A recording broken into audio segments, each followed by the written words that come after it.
Welcome. I'm Andrew Thomas.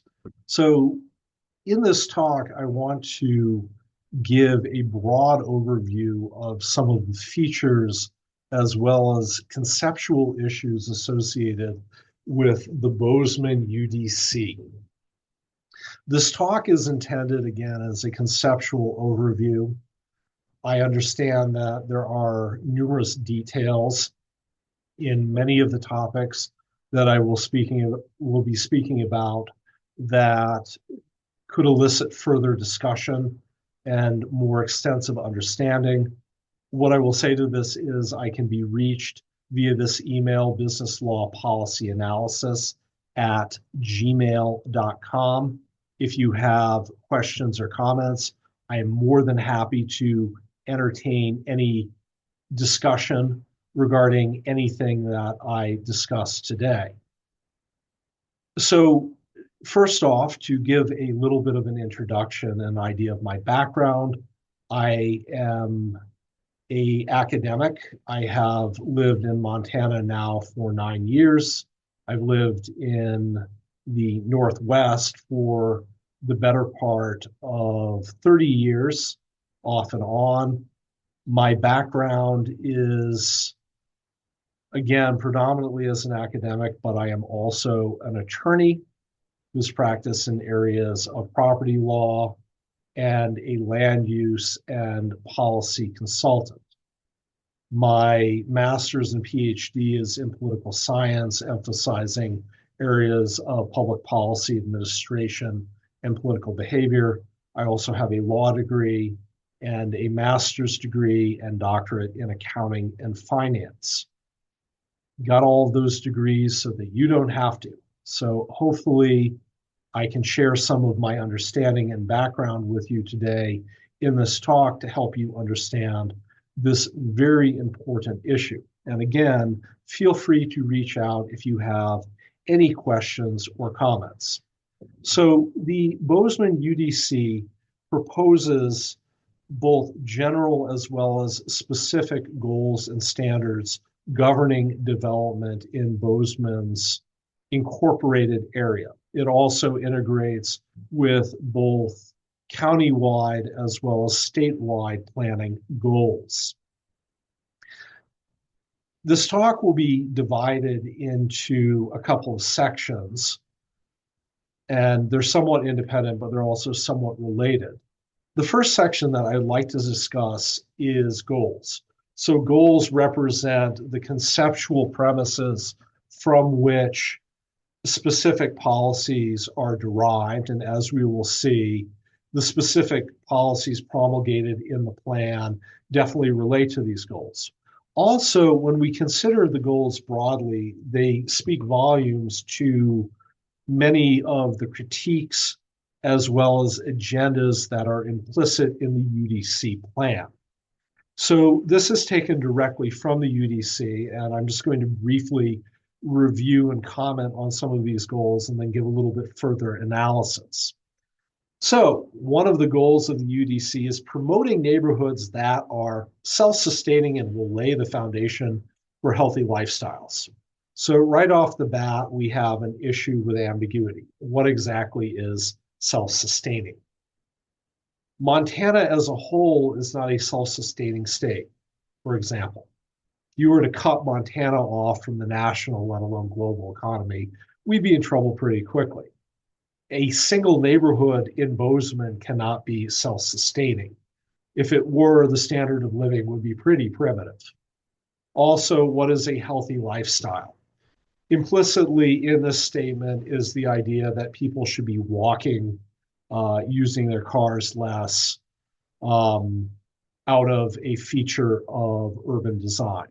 Another goal is to support compact, walkable developments that promote balanced transportation options. Necessarily, this means that the UDC assumes that public transit, pedestrian, and bicycle traffic will be a much more substantial portion of transportation than it currently is and realistically can become. Promote a range of housing options, single, two, three, and four dwelling units, townhouses, row houses, and multi-unit dwellings. Okay, nothing wrong with that. Different people desire different types of housing. Each has distinct advantages and disadvantages. However, what this really means is they're promoting more multifamily housing, and especially dense multifamily housing over single family housing. And this goes directly against, one, what most people prefer, but also against what is practically feasible. Provide for a diverse array of commercial and civic uses supporting residential development. Also, have residential and commercial uses mixed vertically and horizontally. Again, is this something that is feasible or desirable for most people? Mixed use development is a feature of new urbanism, an idea promoted by a land use commentator by the name of Jane Jacobs. It is not something that most people would prefer to live in. Locate commercial uses within walking distance of residential spaces. So again, question here is this feasible for everything? It's one thing to have a bar or restaurant within walking distance of your house. It is another thing to assume that people are going to carry their groceries or whatever they buy at Walmart from the shopping area to where they live. Locate commercial, or next one is encourage developments that exhibit the physical and design characteristics of vibrant urban and pedestrian-orientated complete streets. Vibrant is a term that is used by density advocates and planners ubiquitously. However, in the 20 or so years I've been studying this topic, I've still not yet figured out what exactly vibrant is. Seems like they're trying to dictate culture and they can't even measure what exactly they're dictating. More on that in a little bit. Some more goals: providing standards that emphasize a sense of place.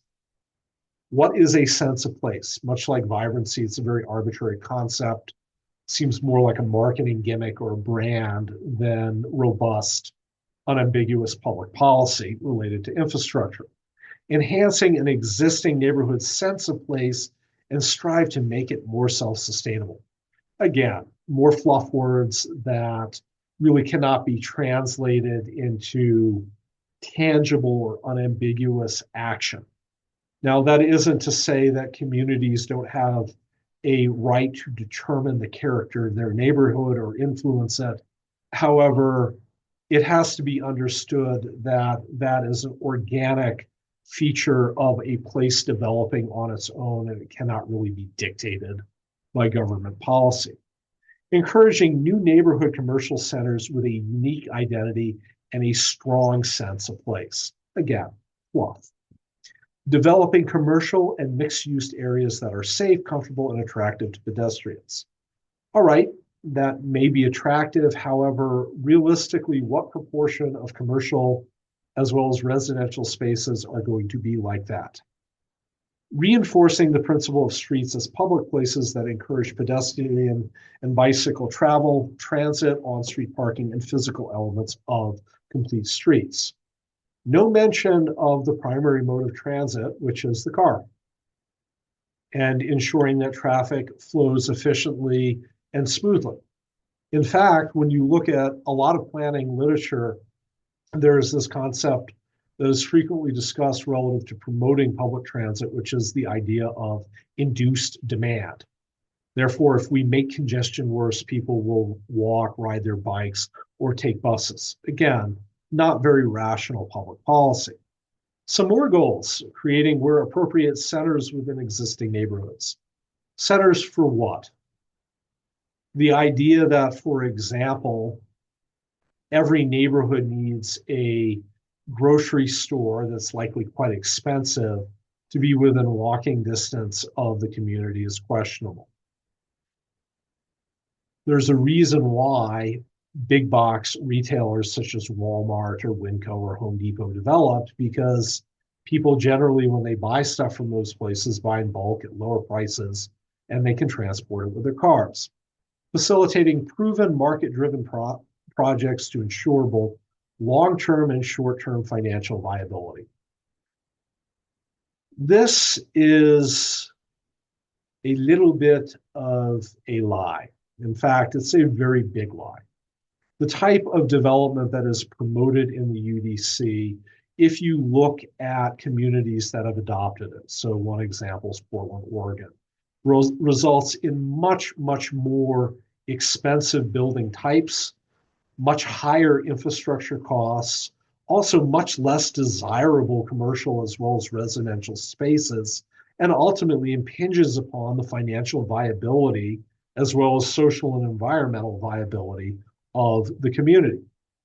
Allowing for an appropriate blend of complementary land uses, including but not limited to retail, offices, commercial services, restaurants, bars, hotels, recreation, civic uses, and housing to create economic and social vitality.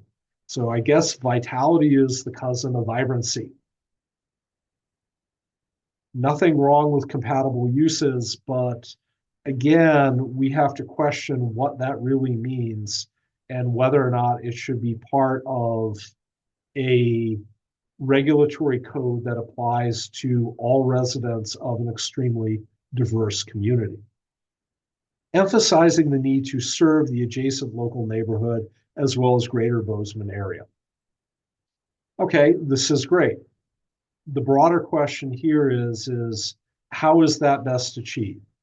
Is making, for example, downtown Bozeman an area that has the density of a large major urban area really the best way to have an urban area that is accessible to people who live in an otherwise suburban, exurban, or rural county and state? Maximizing land use efficiency by encouraging shared parking. The question here is, what is efficiency in land use and how does it balance against other goals? I'll get more into that in a couple of minutes, but it relates to this idea of sustainability. So how do we translate what these goals really mean? And in my experience, when I hear statements or proclamations like what I just read out in the UDC goals, what really pops into my mind is the following. One of the implicit goals is forcing density regardless of whether or not it makes economic or environmental sense. To density advocates and urban planners, density is a panacea that will fix all society's problems. It is unambiguously desirable and should be promoted above all other patterns of land use development. Unfortunately, if you dig into the literature, and often the literature is outside of planning because planning has somewhat of a cult-like mentality to it, unfortunately, what you find is that, yeah, there are certain areas where some level of density makes sense, but by and large, the situation is ambiguous at best, if not suggesting that lower densities are in fact desirable in an economic, environmental, as well as social capacity, and that if we were to have a realistic view of land use, we have to contemplate that. Next premise is forcing density regardless of whether or not people want to live in it. I will get more into this in a minute. However, the issue with forcing density is that consistently in the United States, as well as almost everywhere around the world, doesn't matter if it's a developing or developed country, doesn't matter the culture, the background of the people, the climate, as people climb the economic ladder, they want to live in a lower density, they want a little bit more space. Doesn't mean everybody's living on 5-acre lots, but they want a certain standard of living, and packing people into high density living conditions is not desirable. It's also, frankly, very antithetical to other features of being human. I'll get into that later in the talk, but the idea that you're going to force people into density really is not something that's in their self-interest. It may be in the interest of real estate developers. It may be in the interest of ideologues who think planning, again, is a panacea and is unambiguously desirable, but it's not in most people's interests. Another implicit goal is raising the price of housing and giving large institutional investors a significant advantage. So research consistently notes that when you have urban containment, which is an implicit feature of these plans, you create urban growth boundaries or you raise densities, the prospective value of developable land goes up because supply is reduced. Also, it advantages real estate investors because they'll buy land adjacent to the urban growth boundary that has yet to be incorporated, and they will buy that land at a very low price and then sell it at a very high price. This drives the cost of real estate up. It creates highly speculative markets. It also privileges large investors and builders over smaller operations. Another feature of this is demonstrating an unsubstantiated opposition to single-family housing, cars, yards, and economic and social mobility. It is very obvious when you look at this type of planning that there is an implicit hatred of cars, of single-family housing, of lower density development. Even if the people promoting these plans, ironically, all have cars, they all live in their own version of vibrant single-family neighborhoods, they want to prevent other people from having it, and they view these things as undesirable for most people to have. It is elitist, it is arrogant, and it's also out of touch with the economic and social reality. However, this unfortunate and highly irrational bias is interjected into a lot of land use policy, and it's clearly evident here in the UDC. Another consideration here is entrenching a questionable bureaucracy, that is, planning departments, not-for-profits that deal with affordable housing and so forth, at massive public expense. So I'm certainly in favor of good planning. I'm certainly in favor of a robust and efficient government. I do not mind paying taxes to support such, and nor should any reasonable person.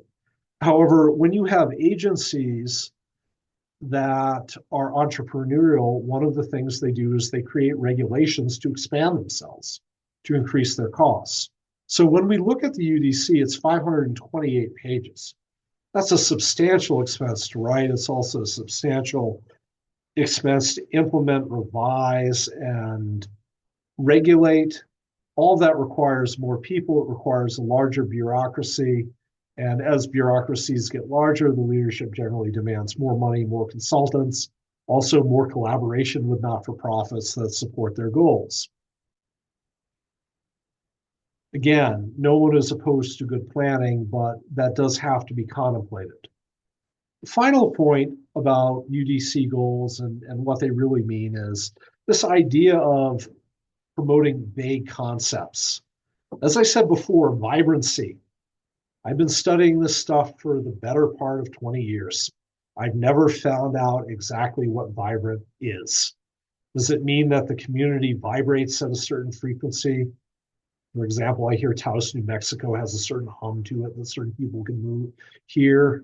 Does it have an official frequency like 425 hertz? I don't know. This idea of vibrancy or sense of place are vague, poorly developed ideas that are thrown in that make certain people feel good about themselves, but they really aren't an artifact of objective or solid public policy. A very good critique of vibrancy, if you're interested, was written by an author, Thomas Frank. His most famous book is What's the Matter with Kansas? In another book he wrote called Rendezvous with Oblivion, he has an entire chapter where he discusses vibrancy. And his major point, and keep in mind, Frank is a very liberal individual. This isn't a conservative critique, is vibrancy is intended to cover up the elitism and gentrification of the ruling class against other elements in the community. And that when you have, let's say, a working class town that becomes vibrant, what it really means is that a good chunk of the population is actually being excluded from civic dialogue. Another one is sustainability. So sustainability as a concept is actually a really good idea. The predominantly accepted definition is meeting the needs of today without impinging upon the needs of the future, developed by the UN's Brundtland Commission in 1987.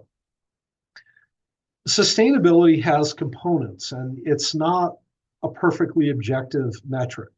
The major components of sustainability are economic, social, and environmental sustainability. And the reality of it is that you cannot have a sustainable system by just focusing on one variable. And Bozeman highlights this problem. So when we look at environmental sustainability, a lot of these land use restrictions and the forcing of density is often justified using environmental rhetoric. The problem with this is that everything has an environmental impact, regardless of whether or not it's material. And you can really regulate something to death, which is what has happened with housing. Also, when we look at Bozeman, we have to question, is it environmentally sustainable? Okay, there's some debate there, but the big ones is it economically and socially sustainable? In 2025, the median house price in Bozeman is pushing $1 million. The median condo price is pushing $500,000 or $600,000. That certainly is not economically sustainable, and it isn't socially sustainable. One of the more disturbing things that I see in Bozeman, as well as Montana and the United States at large, is the idea that my son will not be able to afford the same standard of living that I have. And that the young people growing up in Bozeman, regardless of what they aspire to do, will not likely be able to afford to live in Bozeman, let alone at the same standard of living that their parents did. So despite all of the rhetoric of these planning schemes promoting sustainability, they really accomplish the opposite. And in fact, their environmental impact is likely negligible. Economically, they're disastrous, but also socially, they're disastrous. Unless you are rich, you really cannot afford Bozeman. Another concept is livability. So in the mind of a planner, a livable community is one where you don't need a car and you live in a 200 square foot room with a bathroom down the hall or a studio apartment. When we look at other countries that are high density, this is not livable. And the evidence for it is actually very clear. Higher density countries, the birth rate drops. People stop having kids. Also, more expensive countries, the birth rate drops. People stop having kids. That means they can't afford to live. That's happening here in the United States. So if you want a very good example of this, Japan in the 1980s is an excellent case. High density housing, but more importantly, unaffordable housing. Japanese stop having kids and now their population is collapsing. Another one is walkability. No one is against having pedestrian traffic or bicycle traffic. I myself am a pretty avid cyclist and hiker, but the idea that you're going to force people to walk more is again, very arbitrary. And the big one here is sprawl. Sprawl, according to the ideology of urban planners and density advocates, generally is lower density development that develops new land. But the reality is sprawl is a very arbitrary concept. And as with all religious-like belief systems, those who promote density can never really get enough of it. They can never seek any type of balance, either in terms of reconciling the desire for density over other considerations. And ultimately, the idea of sprawl really highlights the irrationality of this way of thinking. I'll get more into this in a little bit. You cannot have good public policy based upon a vague assumption like we're limiting sprawl. You have to have identifiable metrics that can be translated into tangible policies that can then be implemented, but also account for the complexity of reality. So this is what the real goals of the UDC are.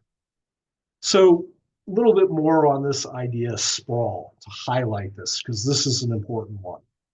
Yeah, and sprawl is very arbitrary. Much like vibrancy, we really don't know what it is. Again, if you're going to have an objective understanding of development and how to properly plan, you have to simply acknowledge there are some areas that will be higher density.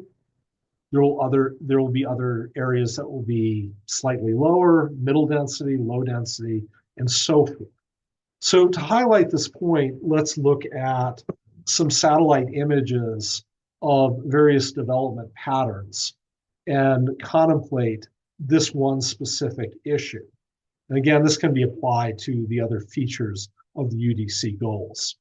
So this first image and the scale on all these is 50 meters for consistency's sake, is downtown Hong Kong.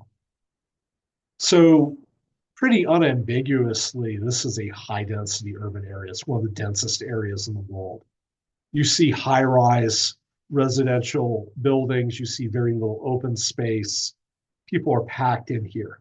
Interestingly, Hong Kong has plenty of buildable land, but the area that is permitted to be built on is relatively limited and tightly controlled by the Chinese authorities. So sprawl can occur even in Hong Kong, but they force people into absolutely inhuman densities. Not a place most people want to live. Let's compare Hong Kong to Upper Manhattan. Again, same scale here. So Upper Manhattan, you got a little bit more in terms of parks. In terms of footprint of density, it's still about the same as Hong Kong, but the buildings are lower. They likely don't exceed 4 or 5 stories. So is Upper Manhattan sprawling?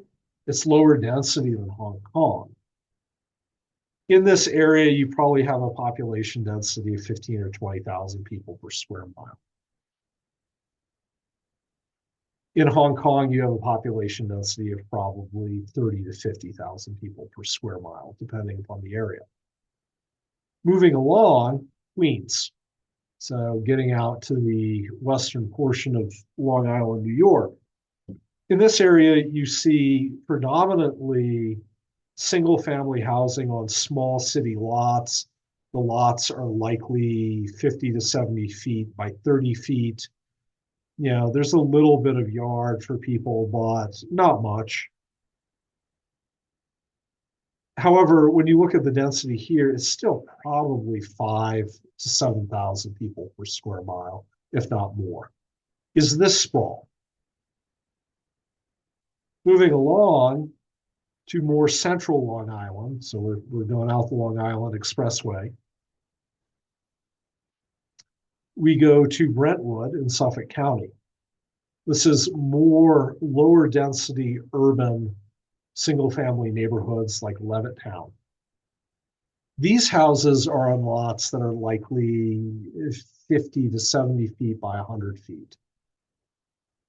Even in this area, the density is probably 3 to 5,000 units per square mile. Is this sprawl? Fitting in people into relatively compact development that's still relatively efficient to provide them with public services. Moving out further, so more out towards Montauk Point in Long Island, here you have houses, still relatively modest middle-class houses, on large suburban lots, probably a half to 3/4 of an acre. Even in this, you're still getting into the thousands of people per square mile. Is this sprawl? Or shooting over Long Island Sound to Connecticut, this is a very dispersed development pattern with houses likely on at least half-acre lots, if not acreage lots, interspersed with rural areas. And even at this density, you're probably still looking at 2,000 people per square mile. Is this sprawl? And the next question to ask yourself is, what do most people want to live in? Do they want to live in Hong Kong? Would they prefer a dense single family neighborhood, a suburban single family neighborhood, a rural single family neighborhood? You can't really dictate preference. And unfortunately, what this ideology of density advocacy as well as urban planning wants to do is it creates narratives to justify packing people into Hong Kong rather than simply acknowledging that all of these different development patterns have their place and that the real job of the urban planner as well as policymaker is to figure out how to make these work in a transparent way so that people can have options and choices. So what should the real goals of UDC be? Rather than forcing density, planning should realistically respond to the type of infrastructure people want, but also the type of infrastructure that's economically and socially feasible. Most people, 80%, and this is a consistent statistic in the US, and it's also pretty consistent in other developed countries, prefer single-family housing. The idea that you're going to have a population that's 50% or 80% renters living in multifamily units contradicts what most people find desirable. Also, most people do not find high-density housing desirable.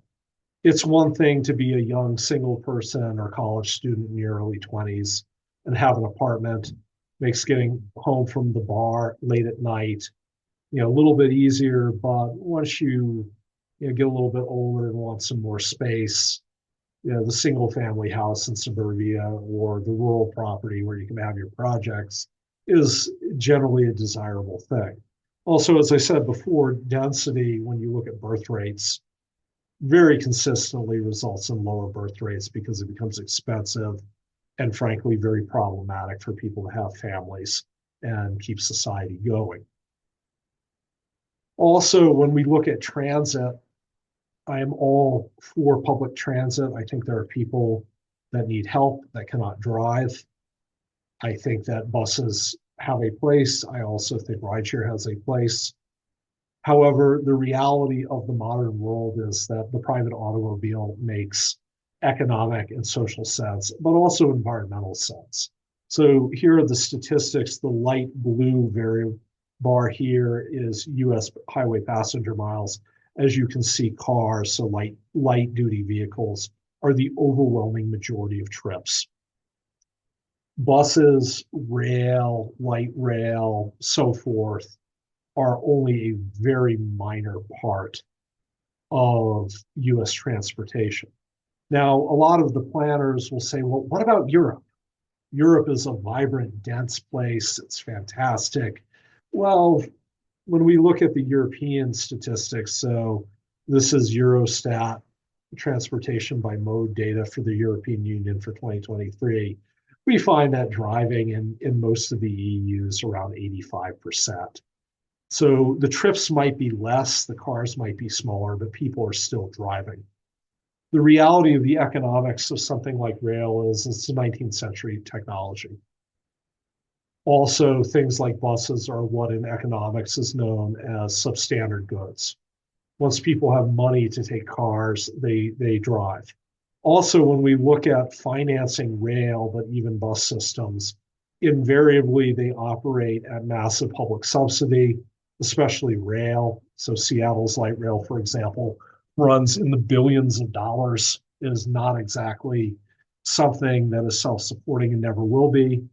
It may have its place here or there, but you really can't rely upon it to have a modern economy. So getting back to that irrationality about cars, density advocates, rather than attempting to reduce traffic, keep traffic flowing, but also advocating for smaller, more fuel efficient and compact cars, indulge either in an anti-car mentality or other fantasies such as assuming that EVs will replace conventional cars, which technically that is completely infeasible at this point in time. So again, any realistic planning scheme has to contemplate this. Cars aren't going away. You either learn to live with them or you create massive, massive problems by not addressing this issue. Some other things to contemplate, and just as resources to you. Again, urban containment does not work. The data is very clear. So admittedly, Reason is a libertarian think tank.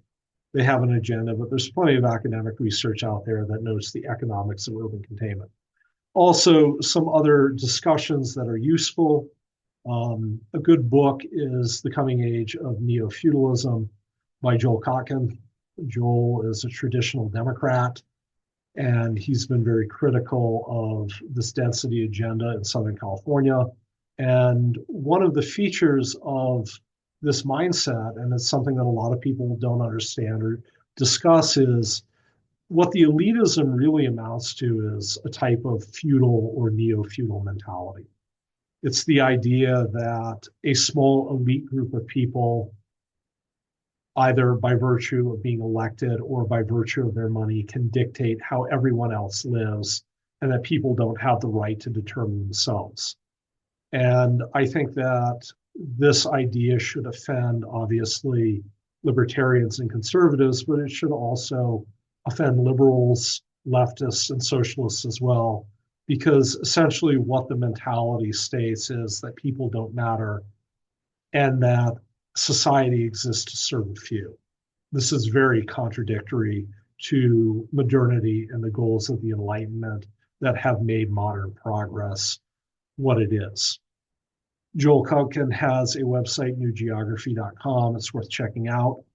Some planning related sites. So Randall O'Toole, who's formerly at the Cato Institute and is a thoroughly good guy who does very objective analyses of land use as well as transportation issues, has a website, ti.org/anti-planner, where he critiques various aspects of planning, and another website that has tons of data and is run by a gentleman by the name of Wendell Cox is demographia.com, and he looks at things like housing affordability and its relationship to land use.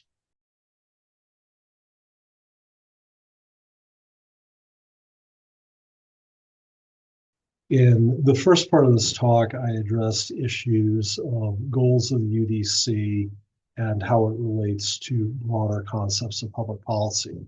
In this section, I am going to discuss various density and zoning requirements, how it relates to those goals, but also various critiques of them.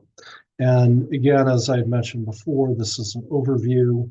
If you have any questions, comments, or would like to discuss anything in detail, you can reach me at businesslawpolicyanalysis@gmail.com.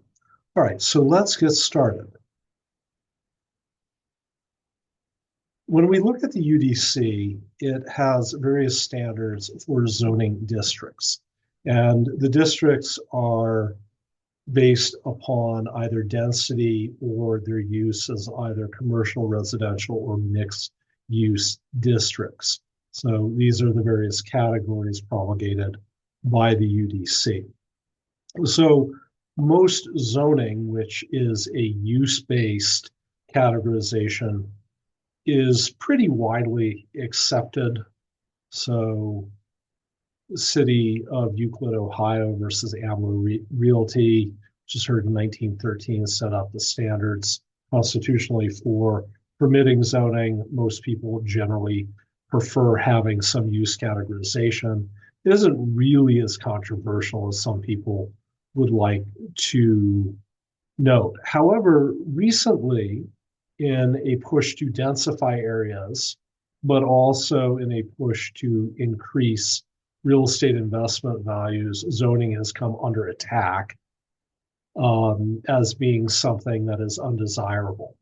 And I'll get into some of the details of that. However, you will likely have heard phrases such as abolish single family zoning or mixed use development or any other number of terms directed at abolishing zoning standards.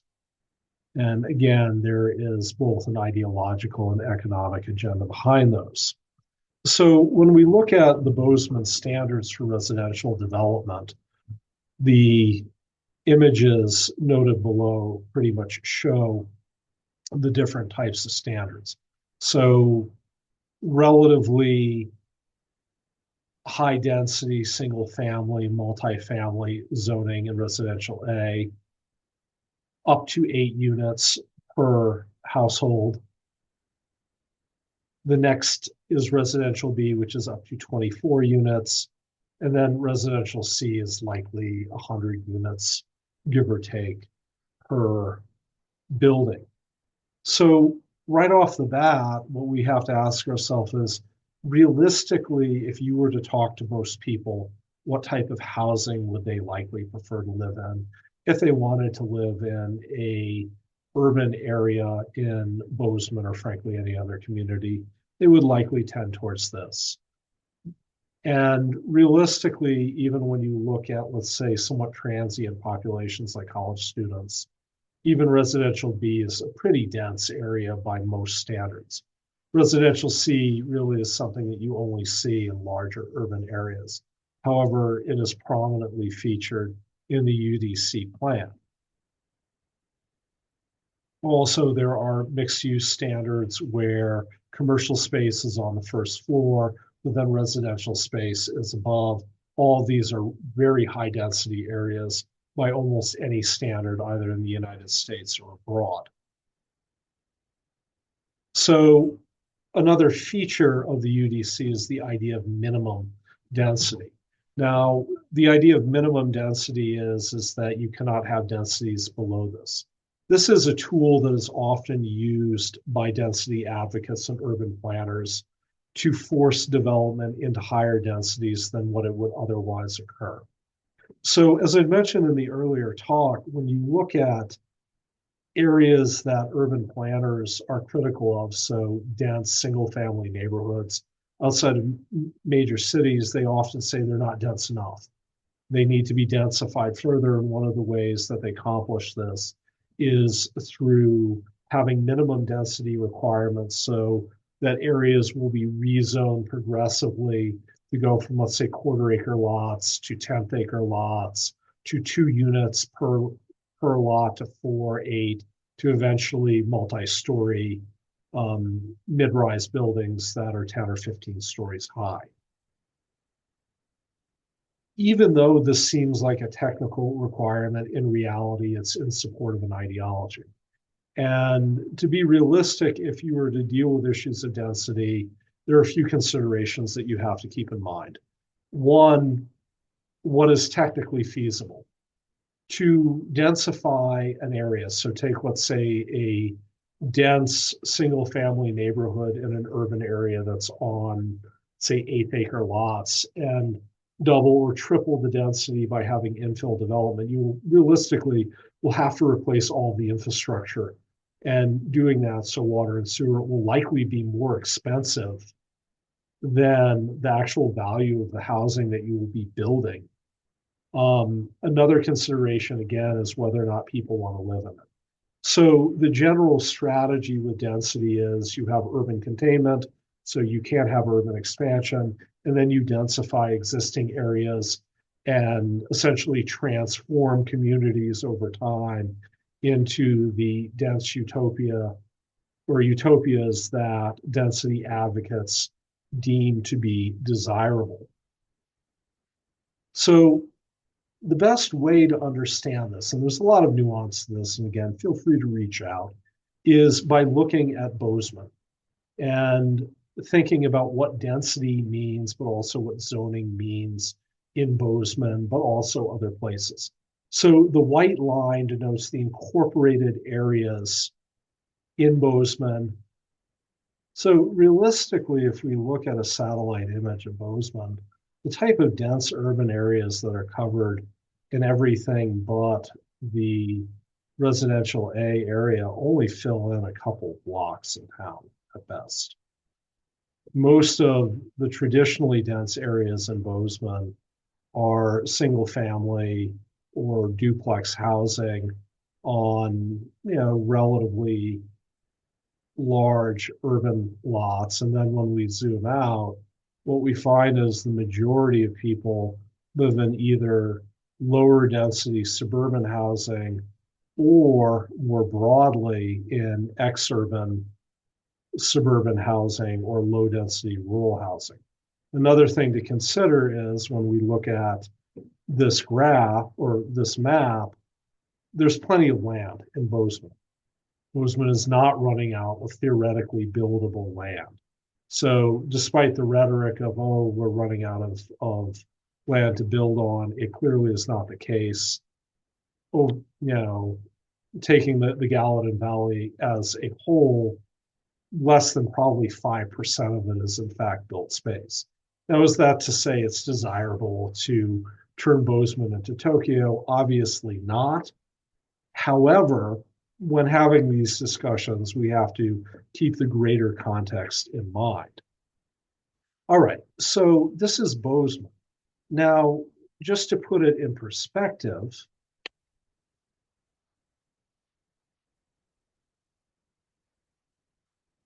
when we look at Bozeman and we look at the type of densities promoted by the UDC, what do we compare it to? And how do we look at development patterns in other similar or growing or larger urban areas? And the question that we can derive from this is, what is a realistic development pattern for Bozeman? So the planners and density advocates want to have everybody living in 10, 15-story high buildings, walking everywhere, living in dense urban centers. So let's, for example, take Paris, France, which most planners find a highly attractive city, as an example. And you can go on Google Maps or Bing Maps or whatever and verify the images I'm showing you. So let's look at Paris. This is the Paris metro area. It's roughly 10 times the size of Bozeman in this map. Its population is roughly 10 times the size of Bozeman as well. In the Paris city proper, it's probably 50 times the size of Bozeman in the Paris metro area. So Paris as a city. So the type of Paris that most people think of and that most of the planners refer to as Paris is the downtown. So this area here is the Louvre. This is the Seine River.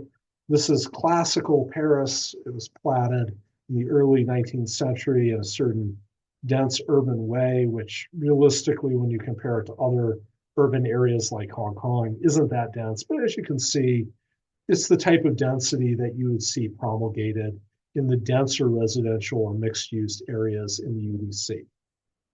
The reality of this is that when you look at the Paris metro area, this is only a small fraction of the development patterns in Paris.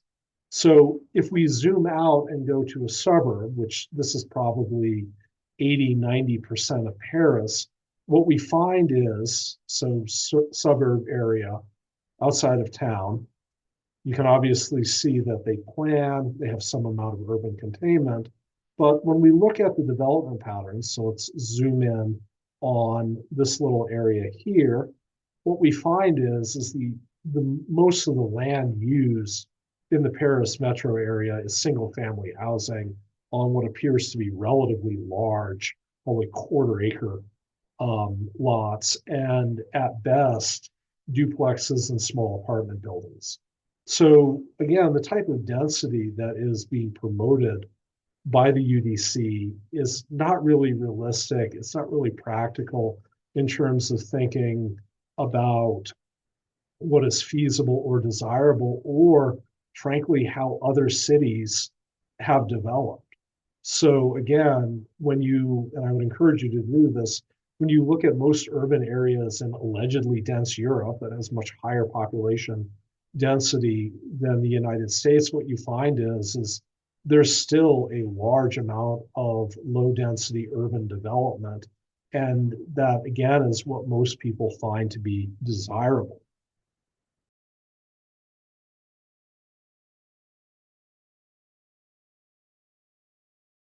So this is the third installment in an overview of the UDC, and it deals with issues of affordable housing. As I've mentioned before, this is an overview. If you have any questions or comments, feel free to reach out to me at businesslawpolicyanalysis@gmail.com, and I would be happy to discuss any of the details of anything I discuss in this presentation or any other related matter. All right, so let's talk about affordable housing.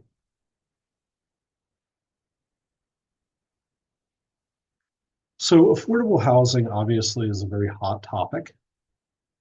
Housing in general in the United States in 2025 is not affordable to most people. The general metric used to measure affordable housing is, or housing affordability is the Case-Shiller index. So housing is affordable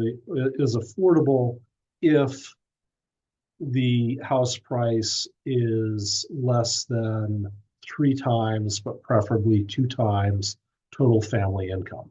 So, for example, if you have a family making $50,000 a year, ideal affordability would be a $100,000 house. Expensive would be a $150,000 house. From this, we derive what is known as a median multiple. So affordable median multiple is 2 to 3. Expensive is 4 or 5. Inexpensive is anything above 5.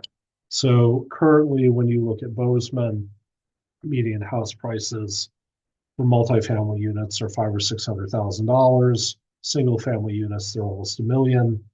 You do the math, you have to have a family minimally earning well into the 6 figures to afford any type of housing in Bozeman, and minimally making north of $300,000 a year to afford a somewhat desirable single family house.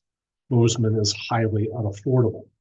So Case-Shiller is a general index of affordability in a competitive market.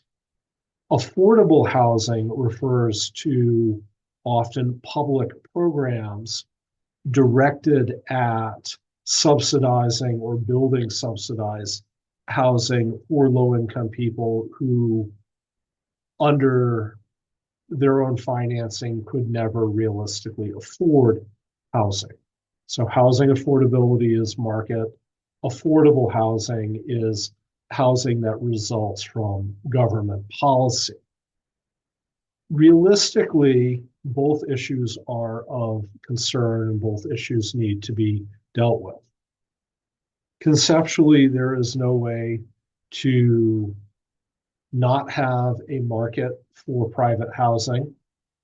We live in a free market-based society. People should be able to live where they choose and own their house or rent at a certain rate. Obviously, this is pervasive in the developed world. We don't live in the Soviet Union.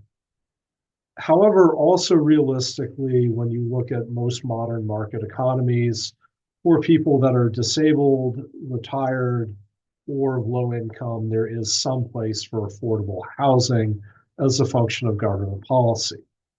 The real issue here is not whether or not, quote, affordable housing, as policy-driven housing, should exist, but what form it should take and what amount of the market it should be in terms of the number of affordable units needed relative to the broader market. Historically, the United States has done a good job at providing affordable market-based housing. That even if you were a low-income person, you could find a place to live that was relatively inexpensive, and you would not need any type of subsidy, or if you got a subsidy, it was relatively limited to be able to find a place to live. However, a variety of things changed. One is restrictive land use laws, which have been proven to increase the cost of housing, so urban containment in particular. I'm not talking about densification or zoning, but specifically urban containment, as well as a financialization of the housing market. So as less houses are built, they create speculative hedges for investors. That drives up the price, especially if you have a highly liquid market like we've had since COVID, but also this occurred in the early 2000s as well. So housing affordability has gone down, and that means that a lot of people have not been able to afford housing of those traditional poor and disadvantaged groups, but also middle, if not upper middle class people in many areas. So this is, again, a hot topic.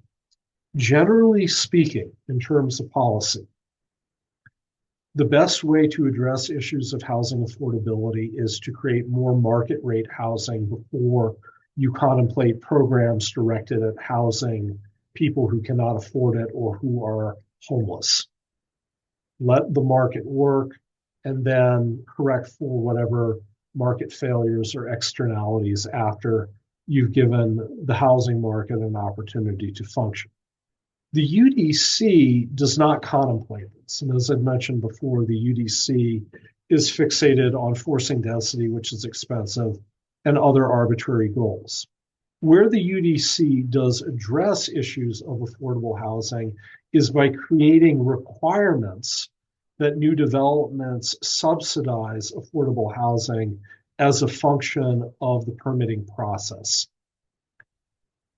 Additionally, those requirements, which are complemented by federal law, have expiration dates.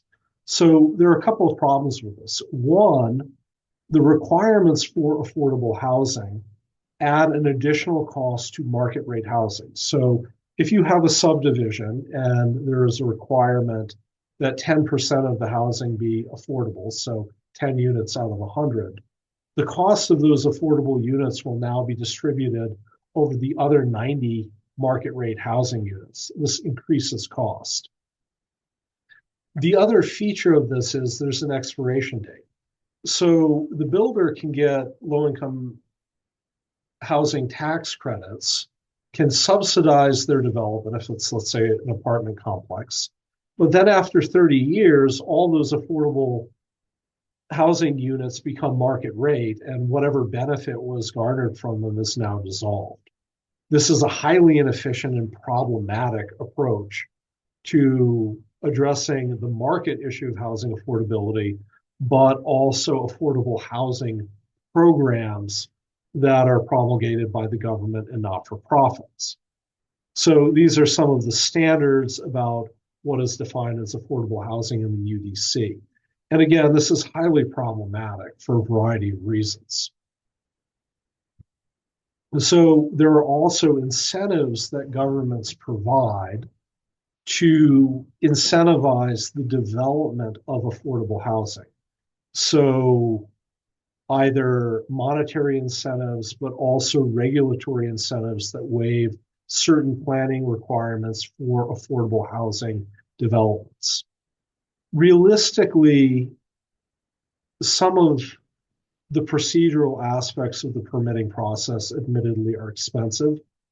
However, waiving other requirements only creates other problems, which then represent an economic externality that is absorbed by the community and also does not really create desirable housing for the people that have to live in those affordable housing developments.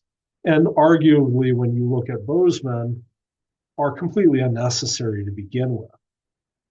So some of the incentives: abolishing minimum lot sizes, again, packing people into density.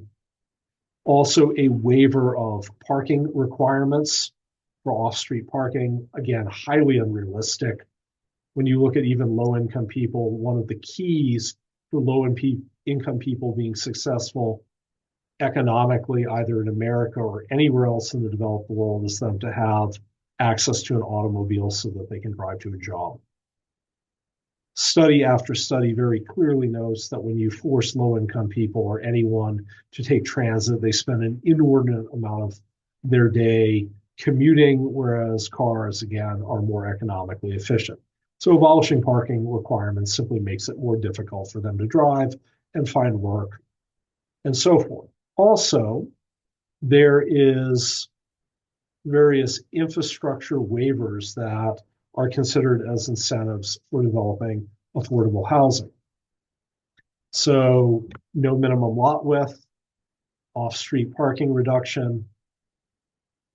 Additionally, waivers of various planning requirements to build affordable housing, some of which are necessary, but others are unnecessary, that, again, are probably going to create issues down the road if these developments come to fruition. The other thing here is that by waiving these requirements, it enables the developer to make more money and not necessarily provide better housing. So, for example, increasing building height. Generally speaking, taller buildings are less desirable for people to live in. Also, removing building detail, roof line, width standards, as well as other standards. All of these problems, even bicycle parking, all these waivers are problems from a society-wide perspective. Essentially, what you're building here, if you were to waive all these things, is a human warehouse for people who do not have to work, who do not have to drive, and who will remain in their residence and do, frankly, little else. The only group conceivably that might fit into this type of standard in terms of finding it desirable housing are relatively transient populations like college students at MSU. Again, standards that, even if they save a little bit of money, really should not be waived. So again, the real issue here when we look at government affordable housing policy is that it isn't. So when we step back and look at the broad political economy of land use policy, affordable housing, housing policy, real estate, and so forth, what we find is that affordable housing, especially given what's going on in the broader economy, has become somewhat of an opportunistic rent, either for government officials, but also for not-for-profits, as well as real estate developers and investors, to take legitimate public concern over the affordability of either market rate or affordable housing for disadvantaged people and turn it into a venture that they can profit from and either create a perpetual bureaucracy to make money off of or to enhance the profits from their investment.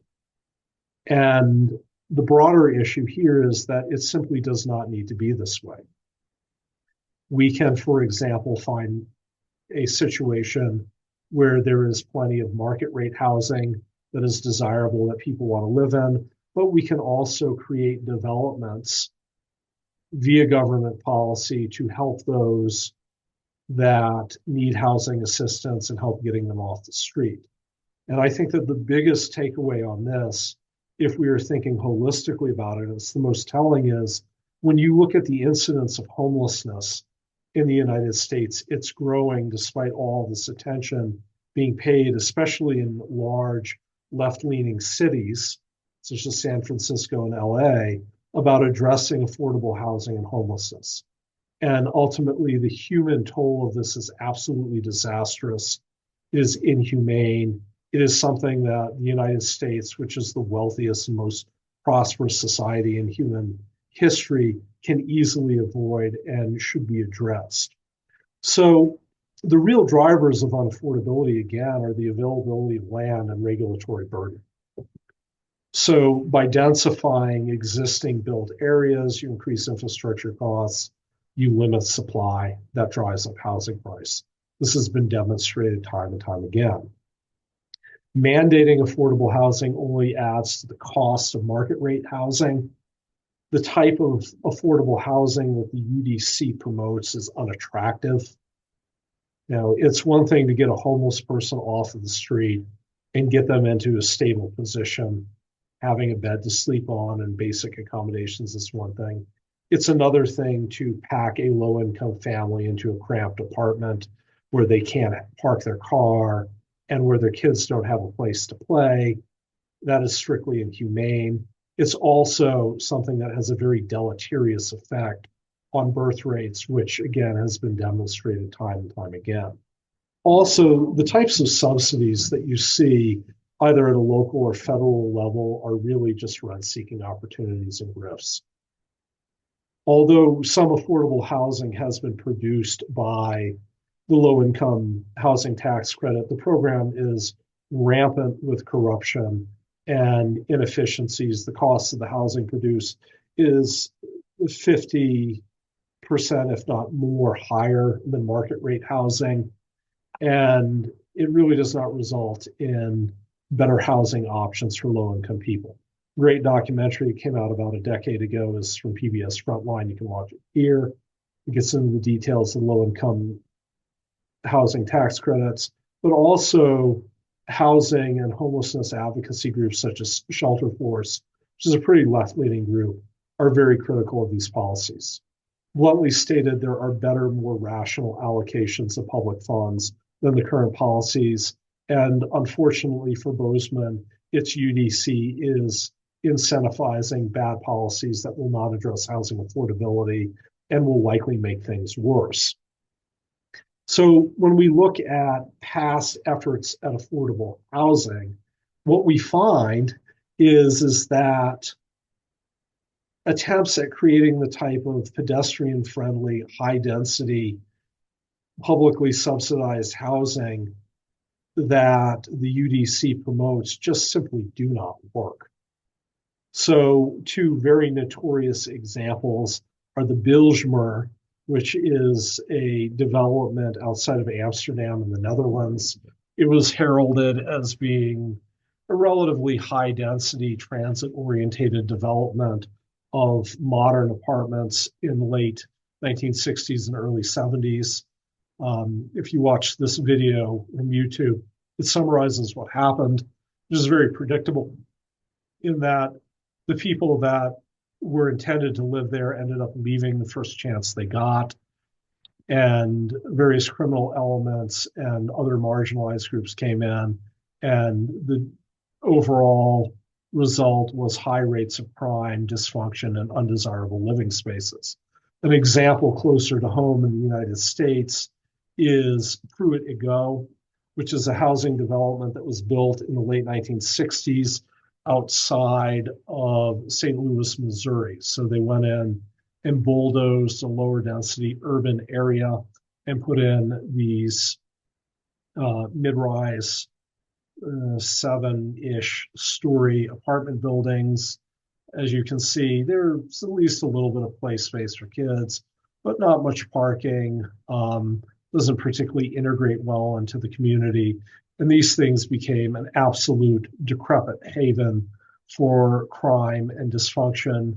They were mostly abandoned by the late 1970s and were ultimately demolished. And an interesting, albeit somewhat artistic, commentary on this is there is a scene from the art film Koyaanisqatsi, which features Pruitt-Igoe prior to its demolition, but also notes the demolition of it. And really what we can take away from this type of forced density, but also not considering amenities and integration in affordable housing is it is anti-human.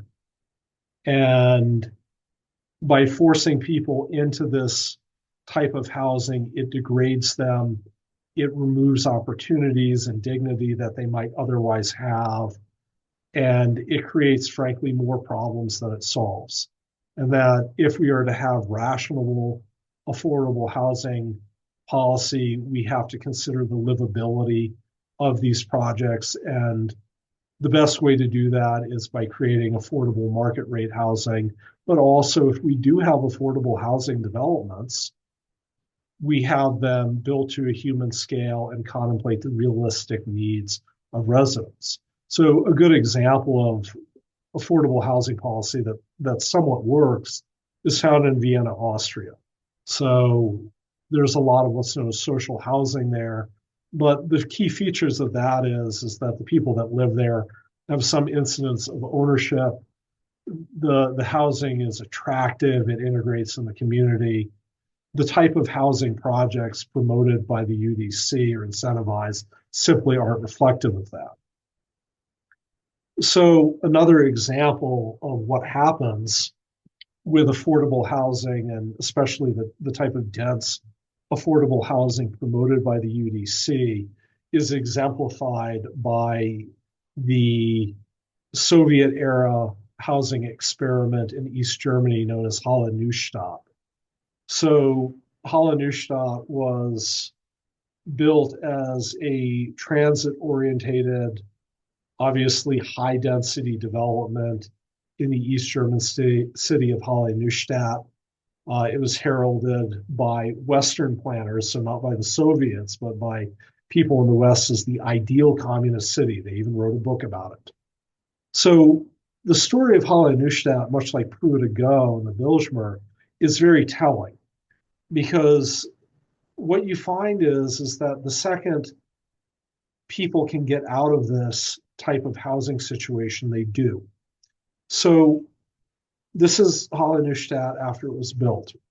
Now, when the USSR dissolved and East Germany reunified with West Germany, local officials came in and they decided that most of these buildings at that point were abandoned, that they should be knocked down or inhabited by immigrants who were working in the factories, that other housing policies needed to be adopted. So if we look at a satellite map of Hala Neustadt, this area here is the ideal communist city. But if we zoom into this area, which is a more recent development, it really shows these processes at work. And what we find in that area is relatively large by any standard, single family housing. There's some duplexes, there's one apartment building, but definitely low density housing that does not conform to the UDC's definition of affordable housing or density. So even in post-Soviet East Germany, this is the type of housing people find desirable. And the key here from the perspective of sound public policy is if you know that people are going to tend to this, it's better to plan for this. It's better to create affordable housing, either market rate or subsidized, to get people into housing that they actually want to live in, that they'll stay in, and that they'll contribute to their communities in, rather than to force them into something that they deem undesirable. So the real affordable housing looks something like this. So Levittown is one of the first large-scale suburban developments about an hour outside of New York City. It was started in the post-World War boom. And the Levitt brothers pioneered an efficient style of modest single-family houses that could be put up quickly and in a cost-effective way. They look a little bit cookie cutter when they were installed, but as you can see later on, people stayed there, they invested in their community, they made the houses their own, and they can live a happy, modest life. And this really is what affordable housing should look like. And even if you're dealing with an apartment building, even if you're dealing with low-income housing that is subsidized, this is what we have to keep in mind. And unfortunately, with density advocates and urban planners, as well as other groups, they view this type of housing as evil or undesirable or problematic, when in fact it really is something that is desirable, that really should be a goal of public policy to promote.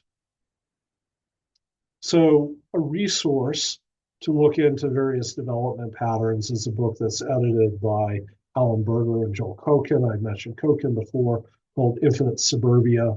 You can look this up and buy a copy on Amazon. It really has some good analyses of sustainable building, but also the diversity of development patterns that you will find throughout the world.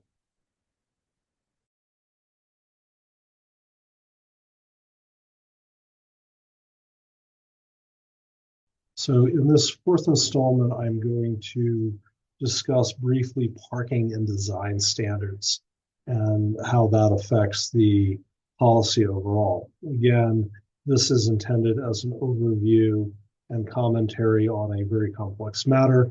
And if you have questions or comments, you can email me at businesslawpolicyanalysis@gmail.com, and I would be happy to address any specific issue that you might have with my presentation. All right, so let's talk about parking and design standards.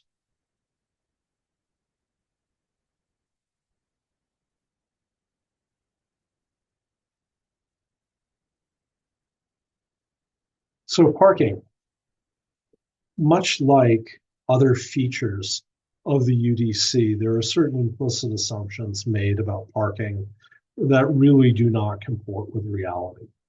So parking is one part of an overall multimodal transportation system. You look at statistics about trips in Bozeman, overwhelmingly they are done by private automobile.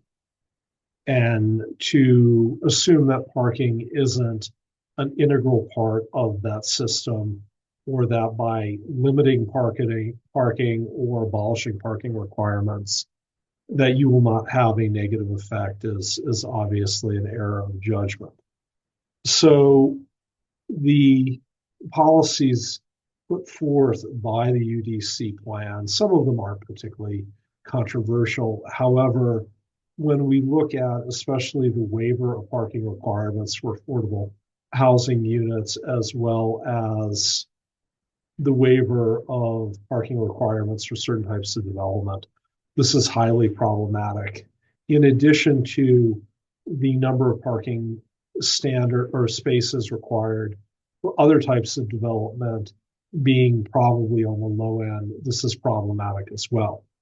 Now, obviously, parking is not something that is particularly sexy in terms of urban landscapes. We don't aspire to view large parking lots, but at the same time, it is an inherent feature of pretty much any modern built environment and needs to be contemplated as such. So when we look at parking spaces required for different types of development, what we find is at least with general residential, there's some standard that requires at least one unit for a small apartment, two for larger apartments. Where we get into issues is community residential parking, group living, lodging houses, and so forth. The parking requirements are dramatically reduced. And again, given the overall trajectory of the plan to push higher densities, these standards of parking requirements, assuming they even exist, will apply theoretically to the majority of housing that is built in Bozeman. Now, realistically, there are some people who might not own a car. There are families who might own one car. But again, it is not realistic to have these as standards, even, for example, for college students. So when I was an undergrad, I lived on campus and walked most places, but I still have my car because I had to get to campus. And occasionally I'd have errands to run. So again, whether or not these standards are realistic is something to be brought into question. And more broadly, again, when you look at density advocates and planners' orientation towards automobile use, infrastructure planning, and design, they really do not have a realistic purview of the situation, and often their efforts at promoting dense development or reducing car use backfire catastrophically. So when you look at rates of congestion in cities like Seattle, for example, they have skyrocketed, and part of that is due to the neglect of transportation and infrastructure planning to reasonably accommodate existing automobile use, let alone consider an expansion of it. And this is done in favor of dropping huge sums of money into very questionable projects such as light rail. So, for example, Seattle/King County's recent light rail expansion cost more than $1 billion per mile of track to install. You think about what that could have done for, let's say, making traffic flow a little bit easier on I-5, or having lower cost projects such as rideshare programs, or even increasing the number of city buses. So much like with affordable housing, when you look at transit issues, there is a lot of opportunity for either government bureaucracy to expand, but also not-for-profits as well as contractors to make a lot of money off of government programs that really have questionable value. On an interesting and somewhat irrelevant side note, the UDC even notes parking requirements for bicycles. So community design is the final topic that I briefly want to touch on. Community design really translates to arbitrary standards that add real costs. So Bozeman is well known, and this goes back quite a while, for having very expensive design standards for its buildings, whether they're downtown or in a lower density commercial area. These design standards add a tremendous amount to the cost of building and do not add to its practical functionality. Also, they attempt to dictate taste, which, as I said, with this idea of a sense of place or vibrancy or culture or whatever else you want to call it, really is not the job of the government. And by having these standards, you're upping cost, you're excluding people, you're impinging upon affordability, but you're also trying to dictate culture and you're trying to dictate style. And unfortunately, this is very prominent in the UDC, and it has real costs. And generally speaking, when we look at the standards that I'm going to review, at best, these standards are things that should be included in private covenants. That if you want to move to a community that has those covenants about the color of your house or having a public park in your subdivision or whatever, you can voluntarily do it as a matter of private agreement. It should not be a part of public policy. So let's look at some of the community design standards. For example, front space or sidewalk exposure. Again, there's a cost there. One that also fits into the density scheme is mandating a shared backyard or communal open space rather than just simply having larger yards where people could, or lots where people could have larger yards. Nothing wrong with having an open space, but again, when you look at these houses and you look at how tightly packed together they are, most people would prefer to have a little bit more distance between their houses and not have an open space that, realistically, they can't keep track of their pets or the kids or their projects or whatever else. Various design standards for not even an urban environment, but what essentially is a strip mall. There's nothing wrong with mandating, let's say, some trees in a parking lot, but when you get into the level of detail that is pushed by these standards, it does get very expensive for builders, and that cost is translated on to the consumer who shops at these stores. Some very nitpicking designs about where you put your utility placements and how you cover them up. Setback and eave requirements, even small public space requirements. Now, what's interesting about this diagram, and it's something to keep in mind, is it clearly was not developed by anybody in Bozeman. It was likely taken out of a publication that was put forth by an academic in a planning department in a major university or some planning group or consultant. And this is one of the bigger problems of this type of planning is it's not really locally driven.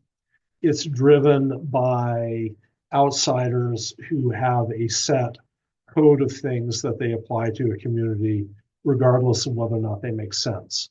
So, for example, there might be a planning consultant that does this type of work in Denver, and they'll come into Bozeman or Helena or Coeur d'Alene, Idaho, or wherever else, and they have their can of prepackaged ideas that they arbitrarily incorporate into a plan and don't really bother to contemplate whether or not it makes sense for the community. And again, broadly, this gets into the idea of rent seeking and unnecessary costs being integrated into this type of policy. Even, for example, standards dictating murals, living walls versus murals. Again, allow people to do what they see fit or enter into agreements with others to figure out what they deem to be desirable in a community rather than create specific standards for this. More standards about what housing should look like. So what's telling about this is when you look at this type of row house, this is affordable housing. it's either subsidized or the lower end of the market. By removing the standard and adding these standards, you're adding to the cost. Theoretically, these types of standards could add tens of thousands of dollars to a building. And if the community is going to focus on affordable housing, it really does need to consider these standards and whether or not it's desirable or whether or not there are lower cost alternatives. So this concludes my overview of the Bozeman UDC. And again, if you have questions or comments or death threats, I can be reached at this email address. I welcome all input, whether or not you like me or not, or agree with me. I always appreciate the dialogue. The broader issue that we have to think about when we contemplate this and other policies is, how does this policy influence where we as a society want to go and what we deem important? And in doing that, it's important to consider that we are a community. We are a community of diverse ideologies, of diverse backgrounds and experiences, and that these issues are often unfairly polarized. They are made political and ideological. They are often depicted as one group against another. So in land use issues, the stereotype is that conservatives are often very critical of them and oppose them. This is not necessarily true. So if you look at my beliefs and ideologies, I'm as much of a liberal as I am a libertarian. And when you come at this issue from, let's say, a liberal, if not downright Marxist perspective, what you find is there are ways of critiquing this policy that come at it from a completely different perspective that lead to the same conclusions that our conservative friends have with it. And that, again, if we are to come up with a realistic and effective plan to address the very pressing issues our society is facing, as American society is facing universally serious challenges, we have to step back from the ideology. We have to endorse a populist perspective. We have to rethink our own beliefs. We have to understand other people's beliefs, and we have to be pragmatic. And if we don't do that, we will be stuck carrying ideological monikers to our damnation and to the negative effect of our community and to the detriment of the members of our community. And when you look at the UDC and other policies, the one thing that I would request of anybody who watches this is to carefully step back and figure out what the real problems are, make peace with whatever your beliefs are, but also engage people that you disagree with and come up with a truly effective, truly inclusive, and realistic policy to address this.